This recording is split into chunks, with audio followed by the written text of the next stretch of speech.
सभी मित्रों को नमस्कार दोस्तों। आज की जीके जीएस और करंट अफेयर्स रिवीजन क्लास में मैं आपका स्वागत करता हूं। दोस्तों मैं हूं आपका दोस्त अमर, और जैसा कि आप जानते हैं शाम को जो जीके जीएस की आपकी प्रतियोगिता होती है उसके लिए ये क्लास बहुत ही इंपॉर्टेंट होती है। यहां से प्रश्न पूछे जाते हैं आपके।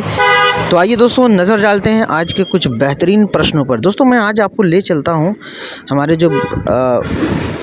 जो महाद्वीप हैं उन महाद्वीपों में सर्वोच्च पर्वत शिखर की तरफ। सर्वोच्च पर्वत शिखर यानी कि इस महाद्वीप में कौन सी सर्वोच्च पर्वत शिखर है उस पर चर्चा करेंगे दोस्तों। तो सबसे पहले बात करेंगे एशिया महाद्वीप। एशिया महाद्वीप का सर्वोच्च पर्वत शिखर है mount Everest. Mount Everest Asia महाद्वीप का सर्वोच्च पर्वत शिखर है दोस्तों। उसके बाद बात करेंगे दक्षिण अमेरिका महाद्वीप। दक्षिण अमेरिका महाद्वीप का सर्वोच्च पर्वत शिखर है एकांकागुआ। एकांकागुआ सर्वोच्च पर्वत शिखर है दक्षिण अमेरिका महाद्वीप का। उसके बाद बात करेंगे दोस्तों उत्तरी अमेरिका महाद्वीप। उत्तरी अमेरिका महाद्वीप का सर्वोच्च पर्वत शिखर है मकोकनले। मकोकनले ये सर्वोच्च पर्वत शिखर है और इसको जरूर ध्यान से दूसरे शब्दों में इसको कह सकते हैं दोस्तों मैक किनले। थोड़ा सा नाम अटपटा है दोस्तों, तो जरूर ध्यान रखिएगा। उत्तर अमेरिका महाद्वीप का जो सर्वोच्च पर्वत शिखर है मैक किनले, ठीक है, मैक किनले राइट आंसर है। उसके बाद बात करेंगे दोस्तों अफ्रीका महाद्वीप। तो अफ्रीका महाद्वीप का जो सर्वोच्च पर्वत शिखर है वो है किलिमंजारो। किलिमंजारो तो ध्यान से रखिएगा, ये भी महत्वपूर्ण है और पूछेंगे इसको हम लोग आपके क्लास में। उसके बाद बात करेंगे यूरोप महाद्वीप। तो यूरोप महाद्वीप का सर्वोच्च पर्वत शिखर है एल्ब्रुस। एल्ब्रुस पर्वत शिखर। एल्ब्रुस पर्वत शिखर। उसके बाद करेंगे दोस्तों अंटार्कटिका महाद्वीप। तो अंटार्कटिका महाद्वीप का जो सर्वोच्च पर्वत शिखर है वो है विसन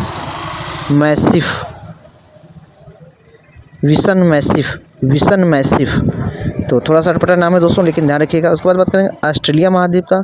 तो ऑस्ट्रेलिया महाद्वीप का कोसी उसको। ऑस्ट्रेलिया महाद्वीप का सर्वोच्च पर्वत शिखर है कोसी उसको। तो ये बहुत महत्वपूर्ण पर्वत शिखर हैं जो बार बार पूछे जाते हैं आपके एग्ज़ाम में, तो इसको जरूर ध्यान रखिएगा। इसके बाद दोस्तों आपको ले चलते हैं हम अपने देश के बहुत सारे जो हमारे अंतर्राष्ट्रीय हवाई अड्डे हैं उन पर चर्चा करेंगे। अंतर्राष्ट्रीय हवाई अड्डा, तो सबसे पहले बात करेंगे इंदिरा गांधी अंतर्राष्ट्रीय हवाई अड्डा। तो इंदिरा गांधी अंतर्राष्ट्रीय हवाई अड्डा मेरे भाई नई दिल्ली में है। नई दिल्ली में है, तो ये पूछा जाएगा, आपको जरूर ध्यान करके आइएगा। और उसके बाद दोस्तों नेक्स्ट पर चलेंगे तो छत्रपति शिवाजी महाराज अंतर्राष्ट्रीय हवाई अड्डा। छत्रपति शिवाजी महाराज अंतर्राष्ट्रीय हवाई अड्डा ये मेरे भाई मुंबई में है, ठीक है, मुंबई में है, तो ये भी महत्वपूर्ण है। इसके बाद बात करेंगे नेताजी सुभाष चंद्र बोस अंतर्राष्ट्रीय हवाई अड्डा। तो नेताजी सुभाष चंद्र बोस अंतर्राष्ट्रीय हवाई अड्डा ये है कोलकाता में मेरे भाई, कोलकाता में, ठीक है। तो इसको भी ध्यान करके आइएगा, महत्वपूर्ण है, आज शाम की क्लास में जरूर रहेगा। उसके बाद बात करेंगे दोस्तों कैंपगोंडा अंतर्राष्ट्रीय हवाई अड्डा।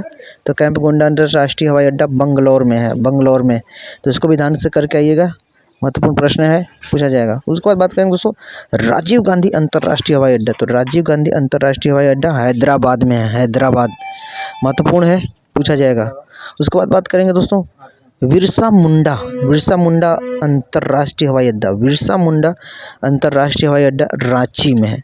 रांची जो झारखंड की राजधानी है वहाँ पर है बिरसा मुंडा अंतर्राष्ट्रीय हवाई अड्डा, तो इस पर जरूर ध्यान करके आइएगा, पूछेंगे। उसके बाद बात करेंगे दोस्तों सरदार वल्लभ भाई पटेल अंतर्राष्ट्रीय हवाई अड्डा। सरदार वल्लभ भाई पटेल अंतर्राष्ट्रीय हवाई अड्डा ये अहमदाबाद में है, अहमदाबाद गुजरात में, और वहाँ का ये शहर है अहमदाबाद, वहाँ पर है ये। उसके बाद दोस्तों बात करेंगे दाबालिम अंतर्राष्ट्रीय हवाई अड्डा। दाबालिन अंतर्राष्ट्रीय हवाई अड्डा ये आपका गोवा में है मेरे भाई, गोवा में, तो इसको भी जरूर ध्यान रखिएगा, ये भी पूछा जाएगा, गोवा में है। उसके बाद बात करेंगे दोस्तों गोपीनाथ बारदोलाई अंतर्राष्ट्रीय हवाई अड्डा। गोपीनाथ बारदोलाई अंतर्राष्ट्रीय हवाई अड्डा ये है गुवाहाटी, तो गुवाहाटी में है ये है, इसको भी ध्यान से रखिएगा, गुवाहाटी में गोपीनाथ बारदोलाई अंतर्राष्ट्रीय हवाई अड्डा। उसके बाद बात करेंगे दोस्तों श्री गुरु रामदास अंतर्राष्ट्रीय हवाई अड्डा। श्री गुरु रामदास अंतर्राष्ट्रीय हवाई अड्डा ये अमृतसर में है, अमृतसर में, ठीक है, तो इसको भी ध्यान करके आइएगा, पूछा जाएगा आपका। उसके बाद बात करेंगे दोस्तों वीर सावरकर अंतर्राष्ट्रीय हवाई अड्डा। वीर सावरकर अंतर्राष्ट्रीय हवाई अड्डा ये पोर्ट ब्लेयर में है, पोर्ट ब्लेयर, अंडमान निकोबार द्वीप समूह की जो राजधानी है पोर्ट ब्लेयर, वहाँ पर है वीर सावरकर अंतर्राष्ट्रीय हवाई अड्डा मेरे भाई। इसके बाद बात करेंगे दोस्तों बीजू पटनायक अंतर्राष्ट्रीय हवाई अड्डा है। बीजू पटनायक अंतर्राष्ट्रीय हवाई अड्डा ये भुवनेश्वर में है। भुवनेश्वर, उड़ीसा की राजधानी भुवनेश्वर, वहाँ पर है बीजू पटनायक अंतर्राष्ट्रीय हवाई अड्डा। उसके बाद बात करेंगे दोस्तों बाबा साहब अम्बेडकर अंतर्राष्ट्रीय हवाई अड्डा। तो बाबा साहब अम्बेडकर अंतर्राष्ट्रीय हवाई अड्डा ये है नागपुर में मेरे भाई, नागपुर में। इसके बाद दोस्तों बात करेंगे अगला अंतर्राष्ट्रीय हवाई अड्डा चौधरी चरण सिंह अंतर्राष्ट्रीय हवाई अड्डा। चौधरी चरण सिंह अंतर्राष्ट्रीय हवाई अड्डा मेरे भाई ये है लखनऊ में, तो इसको जरूर ध्यान रखिएगा। उसके बाद बात करेंगे दोस्तों लाल बहादुर शास्त्री अंतर्राष्ट्रीय हवाई अड्डा। लाल बहादुर शास्त्री अंतर्राष्ट्रीय हवाई अड्डा ये है आपका मेरे भाई वाराणसी, वाराणसी में है, जो उत्तर प्रदेश में मंदिरों एवं घाटों का शहर है वाराणसी, वहाँ पर है ये लाल बहादुर शास्त्री अंतर्राष्ट्रीय हवाई अड्डा। और ये लाल बहादुर शास्त्री वाराणसी के बगल से ही यानी मुगल सराय से थे, जो पहले वाराणसी में ही लगता था लेकिन बाद में अब चंदौली ज़िले में हो गया है, तो इसको ज़रूर ध्यान रखिएगा। अब दोस्तों बात करेंगे एक बहुत ही महान हमारे राष्ट्रपति रहे, जो हमारे मिसाइल मैन के नाम से जाना जाता है अब्दुल कलाम जी की। अब्दुल कलाम, तो अब्दुल कलाम जी का जो जन्म है मेरे भाई वो 15 अक्टूबर 1931 में हुआ था। और कहाँ पर हुआ था मेरे भाई? रामेश्वर तमिलनाडु में, रामेश्वर तमिलनाडु में इनका जन्म हुआ था। दोस्तों इनका पूरा नाम क्या है? इनका पूरा नाम है अबुल पाकिर जैनुआब्दीन अब्दुल कलाम। अबुल पाकिर जैनुआब्दीन अब्दुल कलाम, ये इनका पूरा नाम है।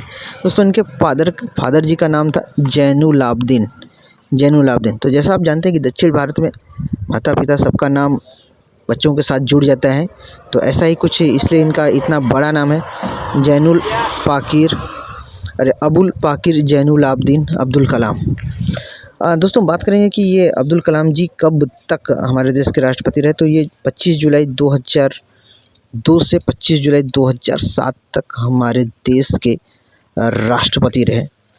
25 जुलाई 2002 से 25 जुलाई 2007 तक। तो ये बहुत इम्पॉर्टेंट फैक्ट है, ये आपसे अक्सर पूछा जाता है, कई बार पूछा गया कई कंपटीशनों में, इसलिए ये चीज़ आपको यहाँ पर लाया गया है। और एक चीज़ और पूछा जाता है दोस्तों कि अब्दुल कलाम साहब ने राष्ट्रपति चुनाव में किसे हराया था? तो लक्ष्मी सहगल को हराया था, लक्ष्मी सहगल को हराया था। तो ये भी महत्वपूर्ण प्रश्न है, ये भी पूछा जाता है। उसके बाद दोस्तों पूछा जाता है कि अब्दुल कलाम साहब भारत के किस नंबर के राष्ट्रपति थे? तो भाई अब्दुल कलाम साहब भारत के 11वें नंबर के राष्ट्रपति थे, 11वें नंबर के राष्ट्रपति थे। ठीक है। अब एक बहुत महत्वपूर्ण प्रश्न आता है कि भाई अब्दुल कलाम साहब हमारे मिसाइल मैन थे, हमारे मिसाइल मैन है हमारे देश के, तो उन्होंने कौन कौन सी मिसाइल का आविष्कार किया है, कौन कौन सी मिसाइल का निर्माण किया, या किस किस मिसाइल में उन्होंने बनाने में अपना महत्वपूर्ण योगदान दिया है? तो पृथ्वी हो गया, अग्नि हो गया, पृथ्वी, अग्नि, त्रिशूल, नाग, आकाश। तो ये मिसाइल के नाम हैं जिनमें इन्होंने बनाने में सहयोग दिया। पृथ्वी, अग्नि, त्रिशूल, नाग, आकाश, ये सारे मिसाइल हमारे मिसाइल मैन राष्ट्रपति अब्दुल कलाम जी ने बनाया, तो ये भी महत्वपूर्ण है, मिसाइल मैन के नाम से इन्हें जाना जाता है। दोस्तों एक चीज़ आपको बता दूं कि अब्दुल कलाम साहब को पद्म भूषण अवार्ड 1981 में दिया गया था। पद्म भूषण अवार्ड 1981 में दिया गया था। और दोस्तों आपको बता दें पद्म विभूषण, एक तो पद्म भूषण होता है जो तीसरे नंबर का भारत का सर्वोच्च सम्मान होता है, और दूसरे नंबर का पद्म विभूषण इन्हें 1990 में मिला गया था, 1990 में मिला गया था। और दोस्तों इन्हें भारत रत्न 1997 में दिया गया था, भारत रत्न 1997 में दिया गया था। दोस्तों एक चीज़ और आपको बता दूं कि हमारे राष्ट्रपति अब्दुल कलाम जी के नाम से व्हीलर द्वीप भी है, जो व्हीलर द्वीप था उनके नाम से कर दिया गया है, यानी अब्दुल कलाम द्वीप के नाम से हो गया है, और ये उड़ीसा में है दोस्तों। और एक चीज़ बता दूं कि हमारे अब्दुल कलाम जी के नाम से एक फिल्म भी रिलीज की गई है, आई एम कलाम, ये फिल्म भी है, तो इसे भी आप लोग ज़रूर देखिए।